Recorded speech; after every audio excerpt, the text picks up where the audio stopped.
How's everybody doing this morning? Good to see you. Thank you, everyone, for being here. Welcome to this morning's meeting. You can see we are coming to you live from the office this morning. Thank you, everyone, for being here. Thank you for waking up.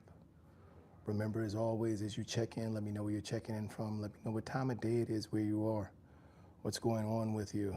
How's everything been going? Again, I'm Oluropo. We are B&D Finance Fixers. And it's good to have you here this morning. Thank you again, guys, for being here. Remember to check in. Let me know where you're checking in from, what time of day it is, where you are. Coming from the office today, we will be having a discussion specifically around finances, right? We're going to have a pretty serious discussion today. Today's discussion is going to be about getting some of my notes together and make sure that I have them correct. But today's conversation is going to be about understanding and creating generational growth, right? It's about investing. Investing is a forever thing. Investing is not a, hey, I think I'll do this for a little while and then I'll just cash myself out. Investing is a forever proposition. So when you invest, you have to understand that you are investing for the long term. I think one of the biggest issues that many people have is that they believe investing is a cash out. It's a way to get in, grab a quick few bucks and then get out and run away with the money, right? They think it's a quick hustle. That's not what investing is. That's not what business is. And again, guys, thank you for being here. Go ahead and do me a favor. When you check in, let me know where you're checking in from, what time of day it is, where you are, saying good morning and appreciating you guys being here because it is a good morning. Today is Wednesday. It is now September 3rd. It's 8:47 a.m. My name is Oluropo. Welcome. Thank you for being here, guys. So we're going to spend some time this morning having a conversation about this specific issue of understanding that investing is for the long term, right? That when we invest, when we look to build generational wealth, whether we're investing in a family business, personal business, whether we're investing in stocks, we have to know the difference between investing and saving. And so many people don't know the difference. So many of us are out here and we have not been given a clear understanding of what the difference between investing and saving is. Without this distinction, without this understanding, many of us fall behind. Many of us find ourselves in situations where we are trying to build money in ways that is not going to be. Good morning, Noah. How are you doing this morning? We're trying to build money in ways that's not truly going to be of value to us, right? We're trying to do it in a way where ultimately what we're doing is we're just saving money, right? We're not building a legacy. We're not creating generational value for ourselves. We are literally just saving money. That's one of the first things we want to make sure we're not doing, is turning what we believe is investing and generational wealth building into just saving. I'm not ending. No, I'm coming on. I'm coming on a little later today. No, I'm coming from the office in the house. I wanted to come on a little later. I wanted to make sure I had this put together correctly, because what I'm talking about today, what we're going to be talking about today is sharing. It's a big thing, and I've touched on it a little bit in previous conversations. And the bottom line is that investing is different from saving. And saving is done with the intent to spend whatever amount you save at a later point. That is literally the design of saving money, right? So when you save money, you go into this process understanding at some point I'm going to spend this money. Whatever money I'm dropping into my account, I don't care what it is. 401ks are designed to spend. Roth IRAs designed to spend. Generational wealth used to be able to be built through Roth IRAs because you used to be able to pass it on to your heirs, and your heirs could keep it for a lifetime. There was no requirement to take money out. But now there's a requirement that if you roll over a Roth IRA to an heir, outside of it being your spouse, they have to empty it in 10 years, right? So there's a 10-year requirement. This changed back in 2019. Why is this relevant? Many of us believe that the work that we're doing is going to benefit our family in the future, which is why we do it. It's why we take the time to move money from our paychecks into these accounts, because we don't believe it's just going to take care of us, right? Most of us are doing it with the understanding of oh, give me a second, guys. I gotta correct something on this camera. Many of us are doing it with the belief that will also be able to be used for generations. It's not going to be depleted. I'm not going to run out of it over the next few months or the next couple of years. In order to really understand, and I always say this, it starts with discipline, right? We can't have a conversation about finances without having a conversation about discipline. If you're not disciplined and understand that it takes time to grow, then it's just not going to happen for you, right? Because there'll always be a reason to tap into it, right? And they give you these options. They give you certain ways that you can tap into your 401k, take loans from it, but you always have to pay it back. Now, up until a short while ago, I thought that was the only way to be able to use your 401k or your stock positions. But there are other ways to be able to use those, which is simply called leverage. So becoming aware of leverage and how leverage is used by those who are extremely wealthy, we have to start to understand leverage and how to use it for ourselves, right? But if you lack discipline, right? If you can't set money aside without spending it, if you can't go a day without, purchasing a drink, if you can't do those things, then you are guaranteed to find yourself in a situation where anything that you start to build is just going to be diminished by the fact that it's not continuing to have life.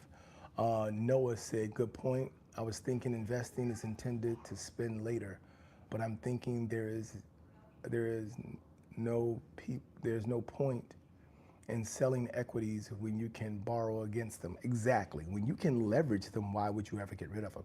You have to understand that when you buy stocks, you are literally investing in a business. You are becoming a part owner of a business. However small a part of the owner you are a part owner of a business. When you are building a business, you never take money out of the business. You only take portions of what comes back from the revenue and the profit that you generate. This is important. It's really important because everyone's looking for a way to turn $1,000 into $1 million. But even when they turn $1,000 into $1 million, they're going to take the whole million and run. They're not even leaving the $1,000 in. Do you understand what I'm trying to say? Like the mindset behind the way money works and how it builds, and this desire to get it quick and get out is what leaves so many people behind. That Yummers said, bro, you have jaundice. Okay. Michael Schultz says, I'm on that Dave Ramsey, not touching it. More than 1% of my cash, not getting it. I just buy puts that make 10%. Right, so you're investing, right? So here's the difference between, so I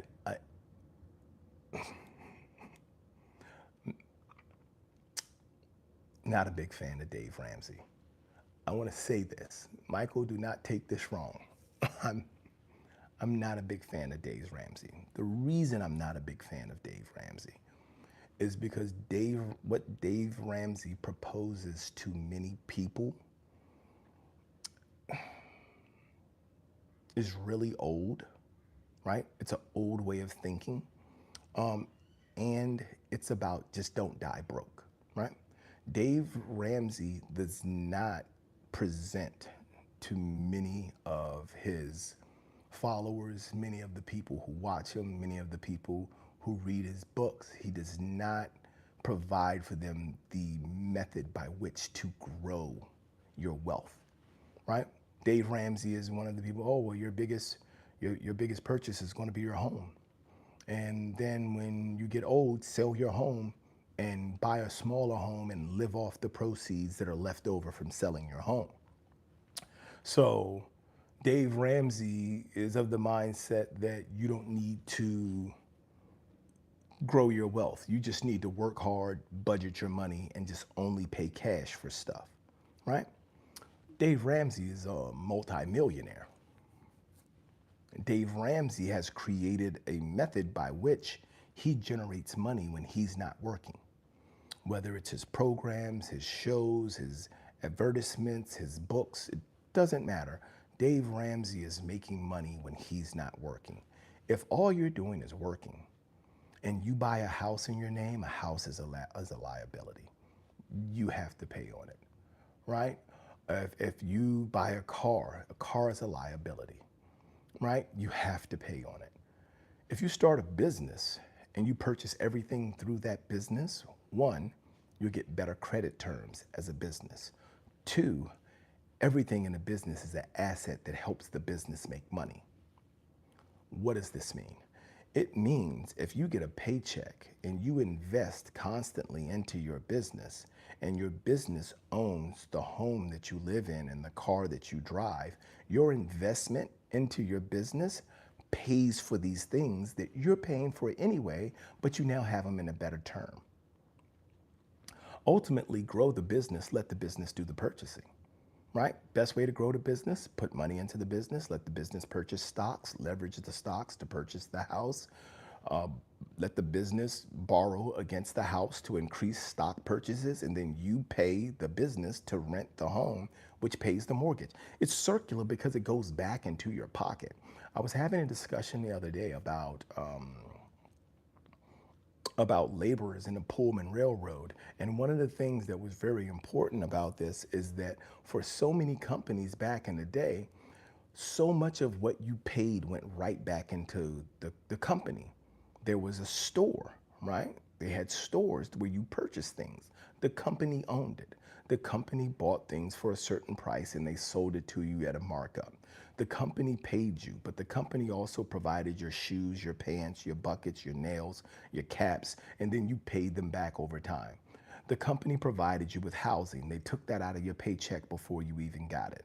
And so there were so many ways where the company simply said, everything that I do, every dollar I pay out, I'm trying to get put back into me, right? That was the structure. Why aren't we structuring our lives that way? So that we start a business. If I own a house, it's a liability. I have to pay property taxes, I have to pay maintenance, I have to pay upkeep, like all of that. It impacts my credit score, which is gonna either temporarily harm or benefit me at some point in the future, and then I need to borrow money to, all of those things are a part of the process, right? All of those things are a part of working with and trying to manage money. However, if we're changing that mindset, right? If I own a business that owns a home, I own a business. I can live in the home. I can rent it out as often. Like I have options, right? Because I own a business that has assets. And owning that business and managing those assets through the business versus through my personal credit makes me more powerful. We have to understand the difference between investing and saving, or we'll be stuck saving. And we have to be disciplined to do it. Again, guys, as you check in, please do me a favor. Let me know where you're checking in from, what time of day it is, where you are. It is now 8:59 a.m. here on the East Coast, here in Maryland. As always, guys, I want to encourage you. I want to thank you for being positive. I want to thank you for being motivated and engaged. I want to appreciate all the ways that you guys have helped grow the channel as we're still on our march to 2,500 subscribers and, of course, monetization. Once we hit 3,000 watch hours, we'll be in a monetization space, which will allow for me to offer some additional additional support and information in different areas on the channel. Will came back and said, well, I testify it works. Went from 60DK to 2 million in 14 years. Only loan was a home. Had to underwrite. Paid off my biz models are all service related with consistent monthly income on top of job. Exactly. And that's the thing. I'm glad you said that, Michael, because so many people believe that in order for you to be able to make these changes and grow your wealth, you have to leave your job. No, no, you have to be smart with your money. You have to learn how to invest it. So you never take money out of your business. If you invest $1,000 into your business and your business makes $500 from that, okay, you have $500 profit. You can take all of that. Don't take the 1,000 because your business at least needs the 1,000 to run. But here's the thing, $500, it could be bigger. So let's leave the $500 in. Do I need the $500 for anything? Nope. If I show that at profit at the end of the year, are they going to tax me on it? Yep. So what should I do with the $500? Invest it. Whatever you did with the $1,000, take the $500 and do more of it. It's that simple, because as you roll it over, this is what DRIP is. So if you have investments in stocks, they have what's called dividend reinvestment program, which is simply saying, I have investment in stocks. Hey, my wife. Hey, everybody. That's my wife. You see Life down there. Say good morning to my beautiful wife. Thank you, my love, for stopping in.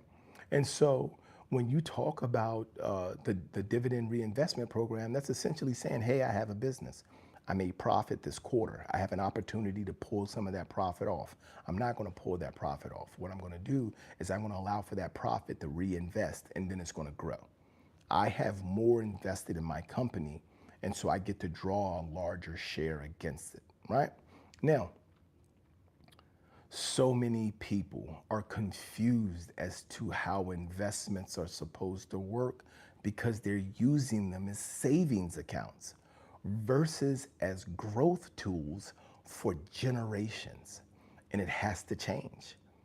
And when we change it, the first thing it's going to take, as I keep saying, is discipline. We have to understand that we have to stop taking our money and just consuming. I'm not sure, Noah, but I believe you were on the other morning when we were talking to someone who was homeless and he just got a full-time job. And it's like, dude, you've been homeless. You've been living in your car. You've been facing these challenges with no return. Now you have a job. And if your job is paying you $1,600, if you're taking home $1,600 a month and you can live off $600, then you can invest $1,000. So how long have you been homeless? Don't rush to get an apartment. Why are we rushing to get an apartment? You've been through this. Continue to build the money. Let the money build.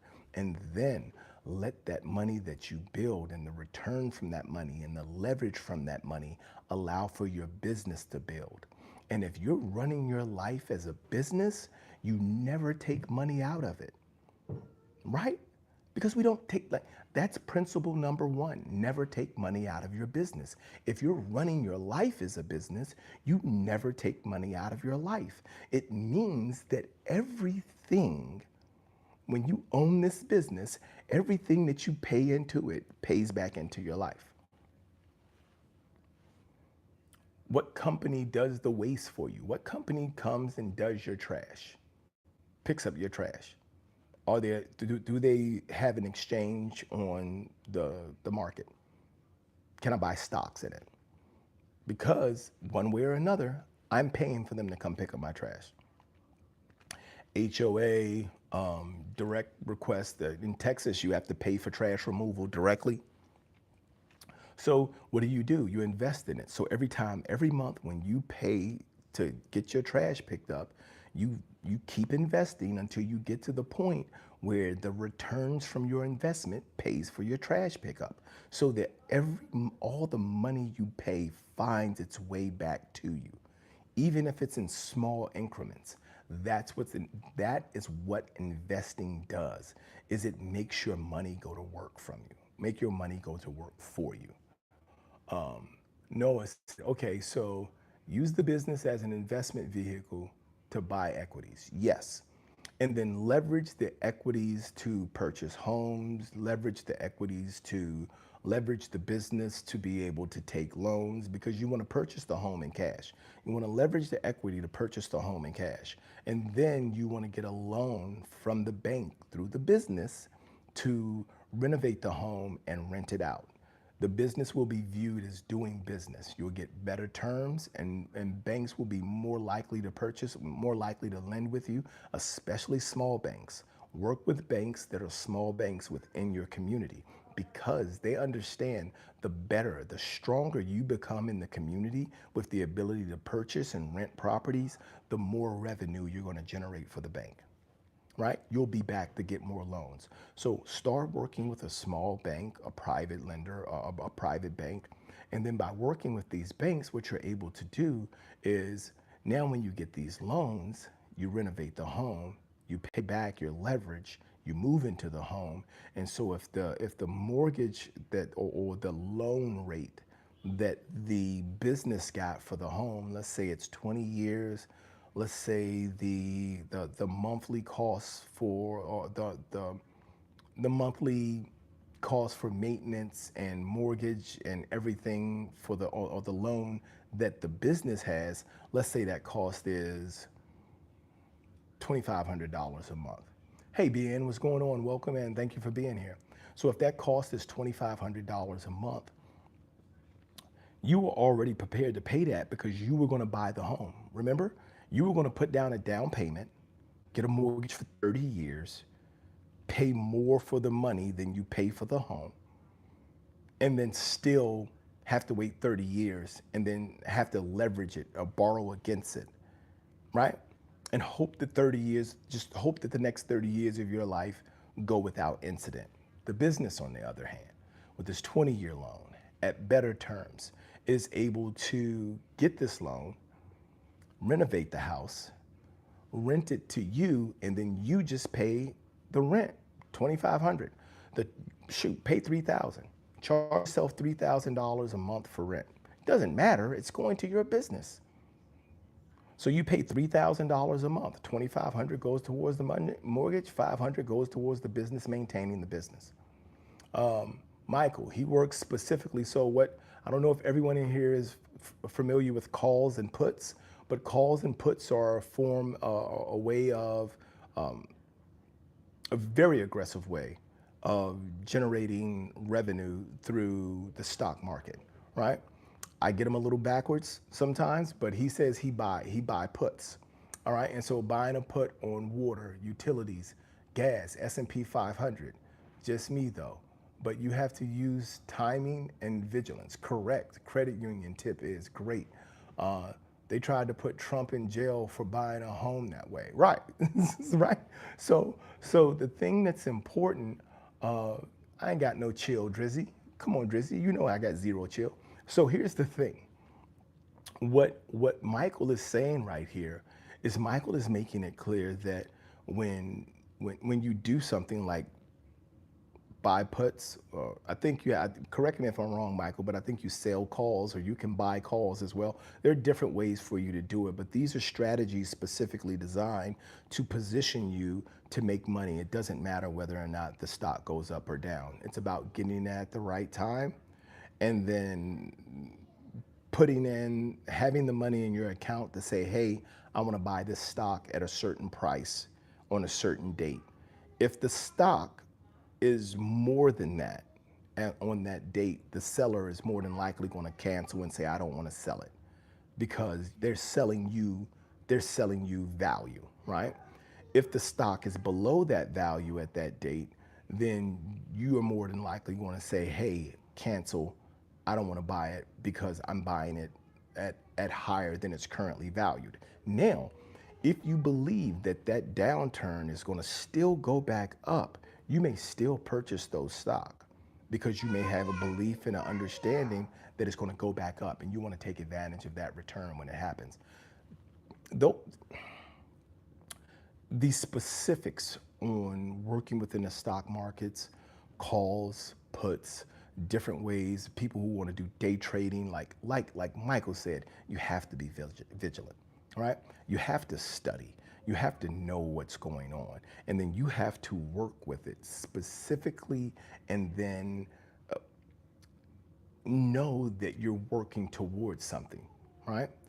And where there's greater risk, there's greater reward, but there is risk in this, right? And so Michael said, buy one day and sell by a certain date. Yes, you take excess financial gain if you want to hold, if you're losing, right? So what he's trying to explain and what he's sharing here. Hold on just a moment, guys. What he's trying to share and what he's saying here are one of the methods in which you complete this process. But again, discipline, right? If you talk to Michael, and Michael, I'm not sure if you've been on the channel here before, if you watched before, but it takes discipline, right? And so discipline, as I've always explained here, is repetition followed by patience, which you use to develop the skill, which you then apply with consistency, meaning we're creating a path for growth. And then you finish it off with perseverance, because you have to persevere. You have to make it through those moments and those times when these challenges may feel like they're going to shut you down. By building that discipline, we can now work towards building generational wealth. We can't keep believing that, hey, there's just this, I got this trick pony that I'm going to do and I'm going to make millions of dollars, right? Michael's generating revenue from doing, from buying puts.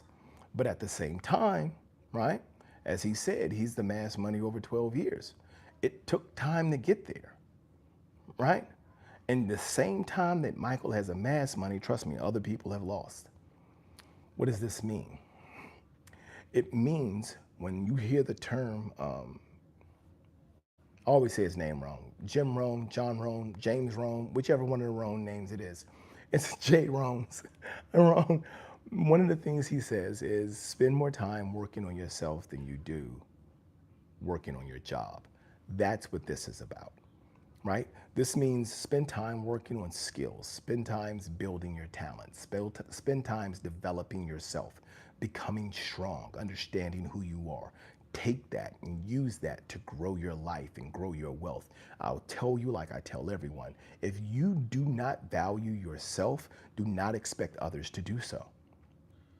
Don't place an expectation for someone to care about your development, your wealth, your life, your growth, your pay, or your future. Don't expect someone to care about it if you're not caring about it. If you're not investing time thinking about your future, planning your future, doing work to determine specifically what direction your future will go in, stop walking into jobs and asking them about things that you haven't thought about applying yourself to. Things that you don't want to do for yourself. Things that you don't care about figuring out and working on for yourself. This is important. And what makes it so important, guys, is that it is our lives that we're talking about. It's our future, it's our growth, it's our development. It's our family lives. It's the things that we say that are important to us, that we say we want to do.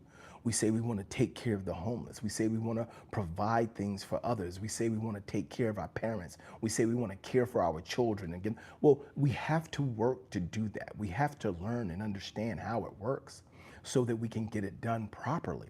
That takes discipline. You must get started. You have to start doing it. Once you start doing it, you're going to learn more. As you learn more, you're going to become more skilled. As you become more skilled, you're going to have better tools to use. As you acquire the skills and the tools, you now need to develop a plan that you can work on consistently. With consistency, so many people fail at so many things they do because the expectation is that consistency is the first thing you need. You cannot be consistent at something you do not have the talent to perform.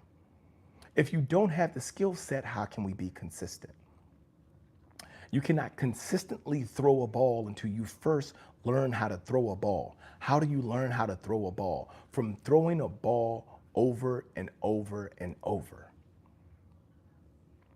So when we talk about being able to create generational wealth, being able to grow our life, being able to develop a life plan and a legacy for ourselves. As I say, legacy starts at home. Legacy starts at home. It starts with you. Excuse me. In order to be able to do that, I'm gonna need to grab some water. Excuse me, guys.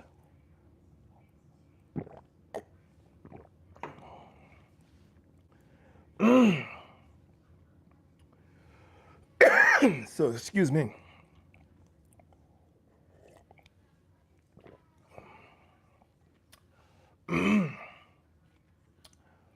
Yes, sir. It said go on, recap.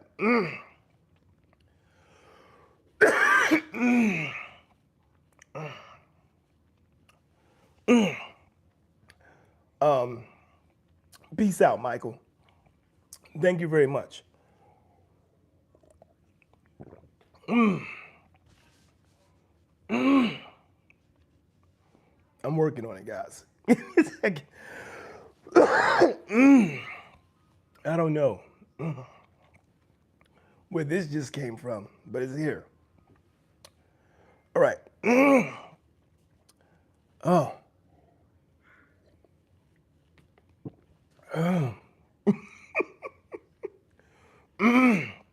This is tough.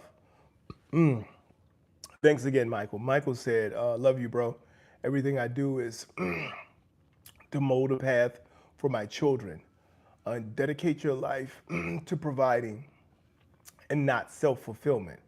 Work 30 minutes at earning, then 30 minutes at providing and loving your creations. Dude, that's awesome. Noah, and you repeat the order. Can I repeat the order? Yes. Repetition. Repetition is the process of just getting started. It just means you're doing something over and over and over, right? You're not grading it. You just keep doing it, right?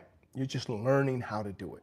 And the reason you're not grading it is because until you learn how to do it, it's just going to be what it is. I don't care what it is. Squats, push-ups, sit-ups, cooking, talking, walking, all of those things. Until you learn how to do them, you're not going to do them consistent. Then you have to have patience.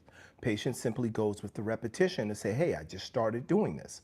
This patience is what's going to help me practice and perfect,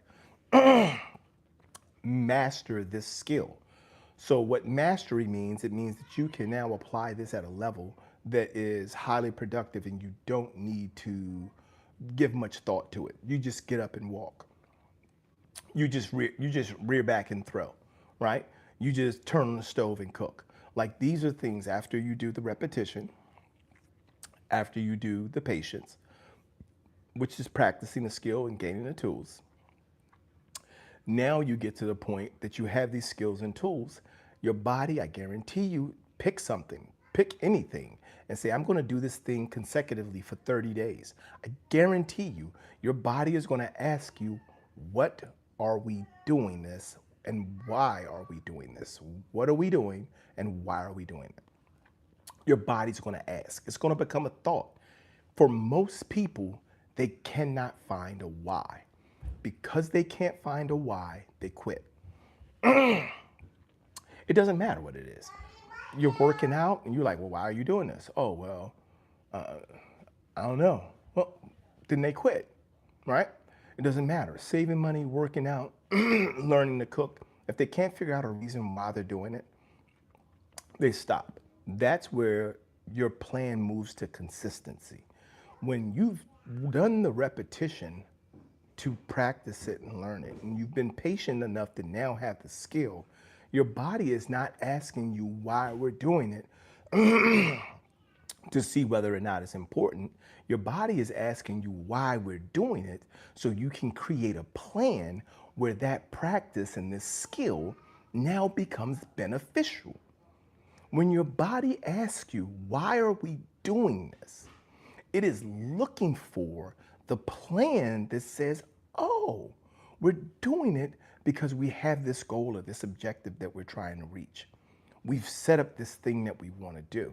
Now we need to follow this plan. That's where consistency comes in. Because in order to follow this plan, we need to understand, because we're still using patience, now this repetition has a grade. Now this repetition has a standard. It has an expectation. So I'm not just walking anymore. I need to walk straight. I need to walk upright. I'm going to learn how to run, how to jump, because we're working towards something. We're working towards whatever we've made our why to be. For babies, like, I'm just sick of being here. I don't like you determining when I get to be there. I want to determine that. I'm going to get up and walk. So once we have that why, we start to work on it and grow. So as soon as a baby can walk, for everybody who's got kids, as soon as a baby can walk, all of a sudden everything in your house has got to get put up higher. So now your baby learns to climb. He's like, okay, I got up, I got to here. And there's cookies. And so now we got to put the cookies up higher.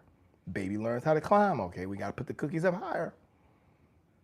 Baby learns a lot more. Okay, we got to put the cookies in the cabinet.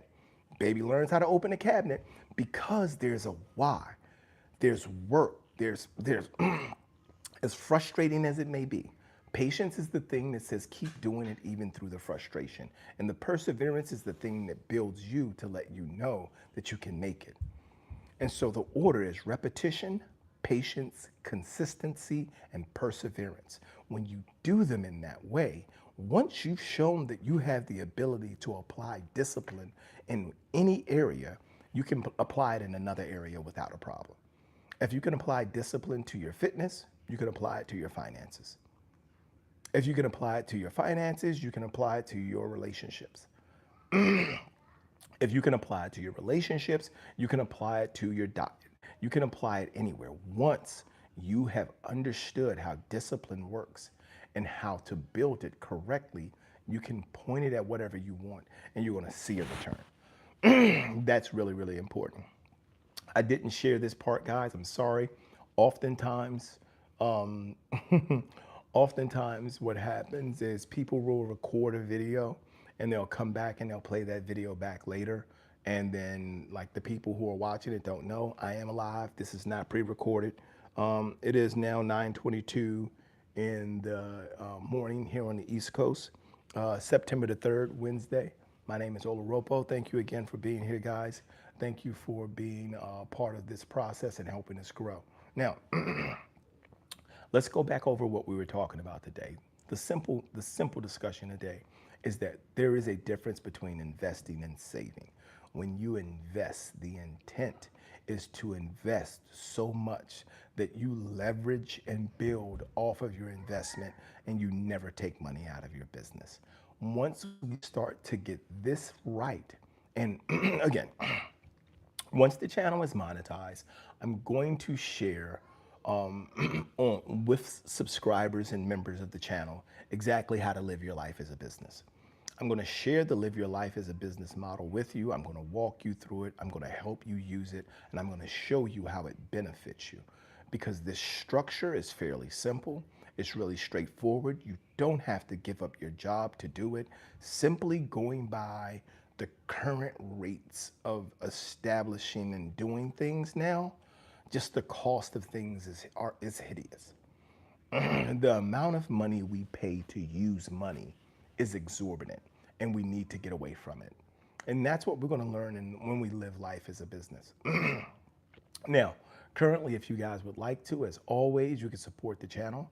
You have links on the channel where you can support directly, including our studio build out that's now available to contribute and shop for on our registry. That's in the description on the channel. You can also visit our store on the spread shop. The B&V merch is now available. We have multiple styles and designs. If you guys would like to stop in, take a look at those and get yourself something. And if you want to contribute directly to the channel, we have both Venmo and Cash App where you can make direct financial contributions towards the growth of the channel. Now, the mindset, right? The mindset of growth, legacy building, and wealth is important, because until we get our mind right, until we fix our mind to understand what we're trying to achieve, a lot of what we hear, a lot of what we learn, and a lot of what we do, we're going to dismiss. because the body is so geared towards just being gratified, just being satisfied, just being taken care of.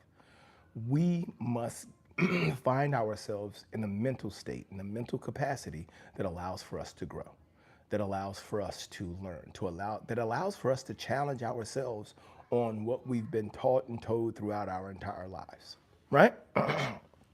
That's important. I want to let you know, I want to let everyone out there know, you have this ability. It is not something I'm saying that you have because I know you personally. I'm saying you have it because I know how discipline works. I understand how putting in the time and the effort, I know how that works. And I'm not talking about suffering. I'm not talking about struggling. What I'm talking about is overcoming and accepting the challenge to be the greatest version of you. To challenge yourself with self-awareness and personal accountability, to hold yourself to a standard of expectations designed to see you grow. If we simply live in a space and we exist solely for the purposes of being able to say, hey, everything's kind of cool, I kind of like what I'm doing in a way, or oh, I'm satisfied, like I don't really need that much, right? But if you say we really don't need that much, I don't really need that much, what is that much? I believe one of the worst things we do as humans, and this is very important, this is not just this on finances. One of the worst things we do as humans is we limit ourselves. We do so many things based on, well, how far do I think I can go, right? Or how good do I actually want to be, right? How high can I actually jump? Or do I want to try to jump, right? We put a finish line on things that don't need to have a finish line. We put a standard, a cap, a maximum capacity on things that don't require a maximum capacity. And in doing so, we limit ourselves. So many of us as humans, so many of us sit around, we look at ourselves, we look at the world, and we say, okay, well, here's the standard that fits me. So where I live, there's a new playground that recently got built. It's a great place. I take my children there all the time. They have this smaller area, and it's for the younger kids, toddlers, like 3 to 5, small sliding boards, some steps, little things to slide, some little lily pads or blocks or whatever stumps that they could walk across. Great way for them to play, get some energy out. Over on the other side, they have a couple of merry-go-rounds, they have swings, they even have a workout area, but they have this large, tall, large sliding board structure, right? It's got 3, maybe 4 sliding boards coming from the very top. It's got to be at least 25 feet up, right? And the drop on the sliding boards is fairly steep. It's designed to create speed. This area is, I believe, for 10 to 12. I think it's for like 12 and up, something like that. Like it's for an age. I go down to this playground with my children, my younger children. My older children are just not going to the playground. So I got to kind of force them to go with me to the playground. I go to the playground with my children, and not just my children, but almost every child goes to the largest structure and climbs up and goes down these huge sliding boards that they have publicly marked are for 12-year-olds. I got a 2-year-old daughter. She's not even 3. She climbed. There are steps, and then there's a ladder to climb all the way up to the top. She climbs up, slides down. If there's nobody else there, she walks back up the sliding board. That's her calling for me now. Hold on, boo-boo. So why is this relevant? Why does this matter? this is relevant because what happens in so many capacities, what happens in so many spaces is we hold on, baby, daddy will be up in a minute. Oh, we are, and you can sit with Guppy, baby, daddy will be up. My mother-in-law is here. She's watching while I do this.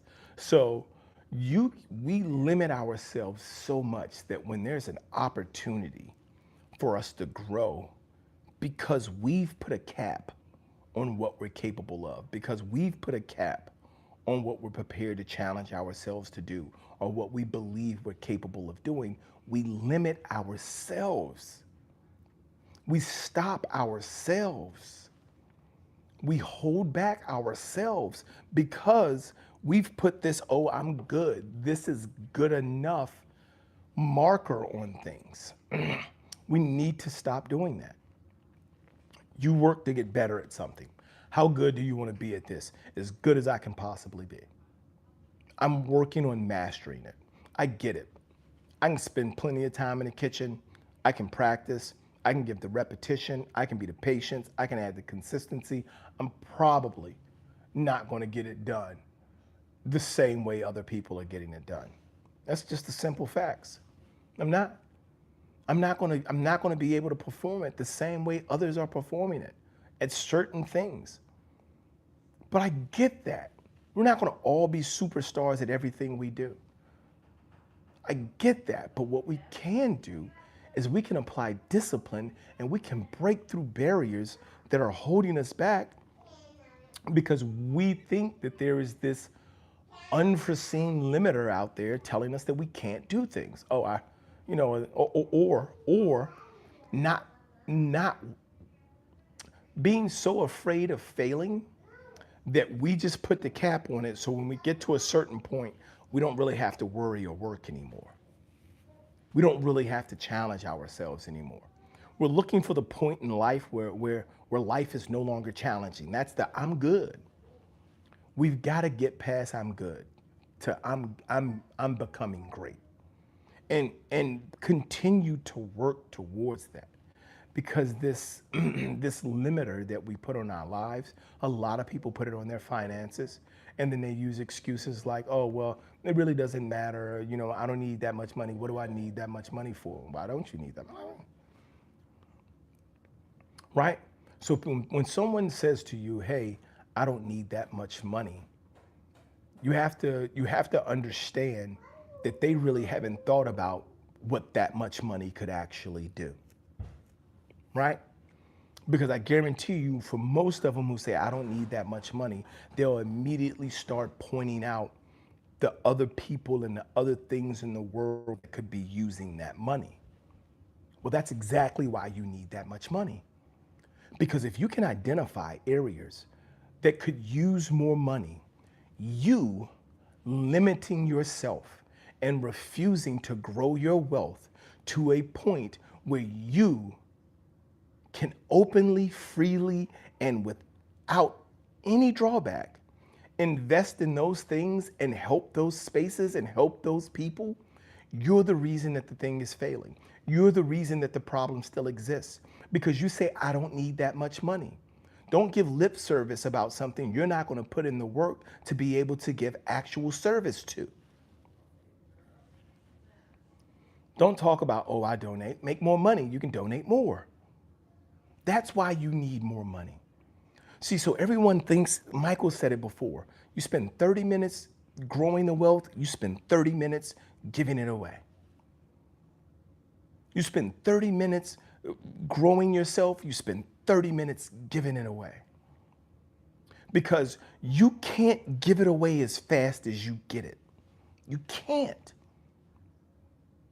When you learn that cycle, you'll become evident. It'll become clear to you that when you say, I don't need that much money, you are only creating that limit for yourself. All of the things that we talk about that we want to help, we want to see better, oh, there should be less homeless people, then you should be making more money to reduce the number of homeless people. Oh, well, it ain't on me, then stop talking to me about it. Don't talk to me about something that you're not willing to put in the time and the effort to do. if you're not willing to fight for it, if you're not willing to work for it, if you're not willing to go out there and actually take action for it, stop giving lip service about it. Lip service is all over the place. A bunch of people have lip service, but they don't have action. A lot of people have stuff to say, but they're not going to do anything. If you ain't going to do nothing, don't talk about it. Don't keep coming into my space, coming into my life, coming into what I'm doing and trying to question or try to explain to yourself or find out or judge for yourself whether or not what I'm doing is right or wrong. When I'm telling you that I want to create and grow generational wealth for my family, if anybody asks you, well, how much money is enough? There isn't. I saw a short, I keep sharing this. I saw a short a few days back where they were like, the planet Earth is now in debt. $325 trillion. And they were like, to who? Keep growing it. Keep growing your wealth. There's no reason not to continue to grow your wealth. Because if you have enough, now you have more to give away. In every way you say you want to help, you become more powerful with the more you grow, with the more you gain, with the more you challenge yourself with to do. As always, guys, I want to thank you for being here again. My name is Oloropo. We've been talking today about investments. We've been talking about the difference between investing and saving. And we've gone over those simple principles of repetition, patience, consistency, and perseverance that are used to build discipline. And with that discipline, to point it at anything and achieve the goals that you're looking to achieve. We talk about this, and I talk about this a lot on the channel because everything starts with that. Before we can get into the examples of living your life as a business, understanding how this business structure works, knowing how you can invest your money and in doing so, change the future for yourself and for your family. Getting this understanding is going to help everyone. And it's not about starting a business. It's about living your life as a business. It's not about going out and creating something new. It's about taking the tools and the information and the resources that are already available to you, available to all of us, and using those to grow our life to a point where we want to be. The components necessary are within you, and they just need to be brought out through discipline, right? The behaviors must be done with discipline. When you work with discipline and intention and you work towards mastery, you are guaranteed success. You are guaranteed to be successful along the way as you're working towards mastery. Continue to work, continue to grow, continue to do the things that we know are going to be beneficial, they're going to have value, and they're going to help us. So it doesn't matter, guys. I don't care if you're trying to lose weight. I don't care if you're trying to start a business. I don't care if you're trying to save money, invest money. It doesn't matter what it is. Just knowing that discipline and the 4 principles of discipline, the 4 pillars of discipline can help you achieve that is what needs to be worked on. It's what the focus needs to be. Applying it and holding yourself accountable is the biggest thing we need to do. So again, thank you guys for being here. It is now 9:39. I got on the day at 8:45. I do appreciate everyone who stopped in today. Thank you for the likes. Please do me a favor. If you have not done so yet, please like, subscribe, and share. We're still trying to get the channel to 2,500 subscribers. We're much closer to being monetized than we've ever been in the past. We're right around 2,000 hours, so we need like the last 1,000 hours to get monetized. Your support, and you can currently do what's called hyping. If you guys could hype up any of the videos, any of the content that you see on the channel, I would appreciate that. That's just a good way to make sure that more people are seeing it and we're getting it in front of more people and we can grow the platform. Also, the community page will be open shortly. I'm going to make a post to it. I'm going to invite you guys to come in. Please share. Be a part of the community page. Share your thoughts. Share your knowledge. Share your feelings. Just share on the page so we can continue to grow, the program, the platform, and the outreach, guys. So, as I always say, guys, never forget to work with your discipline. Apply the 4 pillars of discipline towards mastery, and you're guaranteed to see success. The key for everything that you need to do is to make sure you keep showing up, you keep blowing up, and you keep growing up. God bless, guys. Until next time, take care. Have a great week, guys.